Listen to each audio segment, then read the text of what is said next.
Estúdio 36 está de volta com um comunicado importante para você que acompanha a programação cultural de Florianópolis. O Espaço Sol da Terra não abre entre os dias 4 e 10 de setembro. Todas as atividades estão suspensas por conta da manutenção de equipamentos. Mas em breve o espaço abre com a mostra de cinema espanhol atual 2009. E agora você assiste a entrevista com a atriz Malu Mader, que esteve em Florianópolis participando de um evento organizado pelo projeto Nação Hip Hop. Pois é, a conhecida atriz Malu Mader passou por Florianópolis para fazer uma exibição da estreia dela como diretora no documentário Contratempo, que fala de um projeto de música, um projeto social no Rio de Janeiro chamado Vila Lobinhos. Tudo bem, Malu? Tudo bem? Me conta do Vila Lobinhos, do projeto primeiro. Como é que ele funciona lá no Rio? Ele hoje em dia ele não precisa mais de madrinhas e padrinhos. O Unibanco assumiu o projeto sozinho. E quando eu entrei para ser madrinha do projeto, eu assisti uma apresentação deles, uma apresentação de final de ano, chamada por uma amiga minha, Mariana Roquete Pinto, que é casada com Charles Gavan, que é baterista dos Titãs. E eu estava já em busca realmente de um envolvimento maior, porque assim, normalmente atrizes, atores, quando a gente se envolve em campanhas, normalmente é oferecendo a nossa imagem assim, para divulgação da campanha. Então a gente veste camisetas, faz comerciais e tal. O que é legal também, eu não estou criticando quem faça não e continuo fazendo esse tipo de campanhas também. Mas eu estava precisando de um envolvimento mais direto. Mais do corpo a corpo, assim. Talvez um envolvimento como cidadã mais do que como atriz. Então assim. a tua primeira vontade com o projeto não era fazer um documentário, era ajudá-los. Não. Começou um envolvimento normal de uma cidadã, assim, que queria se aproximar mesmo e criar vínculos, e conseguisse assim, criar um vínculo com eles? Muito grande, independente do documentário. Mas, obviamente, depois do documentário se estreitou muito mais. E no momento do documentário eu fui dispensada como madrinha. Eu falei, puxa, logo na hora que eu estou me aproximando ainda mais deles e realmente... Eles não precisam mais de madrinha. Porque eles tinham assumido o projeto, foi uma reestruturação pelo qual o projeto estava passando. E eles resolveram assumir sozinhos mesmo. E o projeto vai muito bem hoje em dia. Se você começou perguntando como era o era um projeto muito sério, muito bacana, que não era um projeto assim para muitas crianças. Começou um projeto pequeno, as primeiras turmas eram normalmente de 9 alunos só, o que era pouca coisa, mas era porque como o projeto estava começando, esses projetos são muito difíceis. Sim. Muitas vezes as pessoas querem ajudar e não sabem como. E às vezes querem abrir sua própria ONG e tal, e eu desaconselho, não desaconselho a pessoa a querer ajudar, pelo contrário, mas eu aconselho as pessoas a se unirem a pessoas que já sabem como fazer. Acontece bastante de conseguir a verba para manter durante 2 anos. Exato, as crianças porque isso desassistidas, exatamente, porque esse envolvimento é um envolvimento que ele precisa...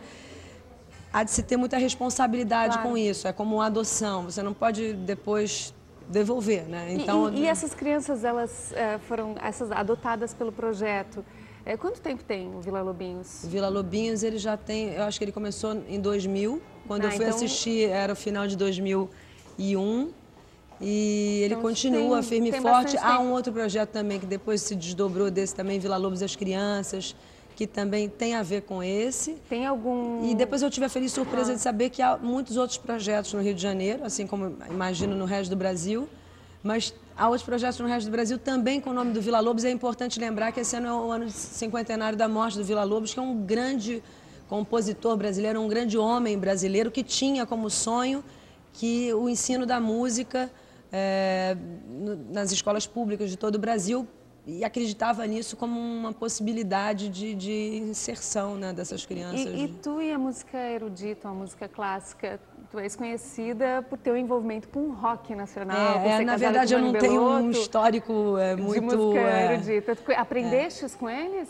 Tu já conhecias as pessoas me perguntam muito o que você aprendeu, esperando que eu diga, aprendi. Eu aprendi basicamente um pouco mais de música erudita com eles, que foi...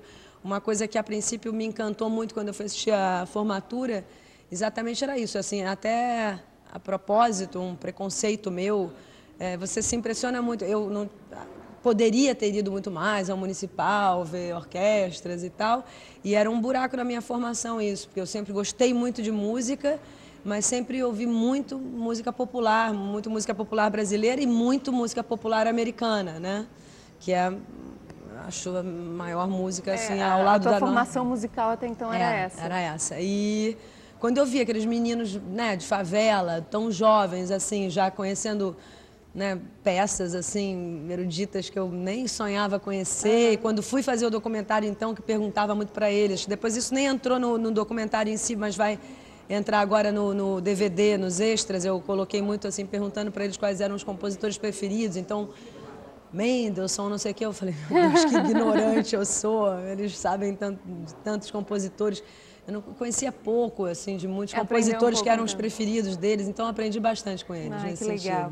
Agora, o documentário, a princípio, agora sim a gente fala do documentário, era para retratar, para falar do projeto, e acabou ele tendo um viés até social, acompanhando a vida de alguns desses alunos do projeto, que são jovens pobres, de uma comunidade muito pobre no Rio de Janeiro. Vocês tinham, tu e a tua co-diretora, tinham esse objetivo de mostrar um lado social ali também? Olha, a nossa vontade maior, eu acho que era estreitar um pouco mais a nossa relação com eles e mostrar as histórias de cada um deles, que eram histórias bem, assim, intensas de vida, né? E quando você quer... Acho que basicamente quando alguém é cineasta e tem vontade de dirigir um filme ou de escrever um filme e dirigir um filme, de ser autoral nesse sentido... É porque você tem vontade de falar sobre o ser humano, sobre histórias de vida, até para que crie nas pessoas uma reflexão, uma emoção, né, que faça as pessoas... Existe isso, assim, de o que a gente pode mudar a partir desse filme? Vocês Eu não sei se mudar também, aí já é uma ambição maior, mas é... muito assim de emocionar, de fazer a pessoa se emocionar e pensar também a respeito da sua própria vida, da condição da gente aqui no mundo e tal. E aí, na época, eu já vinha com uma vontade muito grande de dirigir, sempre com muitas ideias, tudo dava um filme, os meus filhos já riem de mim, né? Já sei, mãe, isso dá um filme, isso dá um filme, isso dá um filme, tudo dá um filme o tempo inteiro.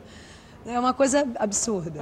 E eu não estava tendo o poder de realização, né? Muitas ideias e nada se realizando, geralmente né? É assim, né? O artista Tem gente que realiza mais que eu. Mas também os meninos eram muito pequenos, eu arrumava também essas desculpas para mim, que eram desculpas bastante compreensíveis, que realmente é muito difícil para uma mulher que já tem uma função que toma muito do tempo, que é ser atriz, né? Fazendo sempre novelas. Eu tinha tido alguns problemas de saúde que eu levava muito tempo para me recuperar e tal, e as crianças pequenas e tal, então eu me dava essa desculpa, né? E o documentário acabou... Ele me tomou, né? Porque as histórias deles realmente incríveis e eu fiquei emocionada muito fortemente com eles, assim, a coisa aconteceu de um outro jeito, né? Eu tive um contratempo bastante grande aqui em Florianópolis.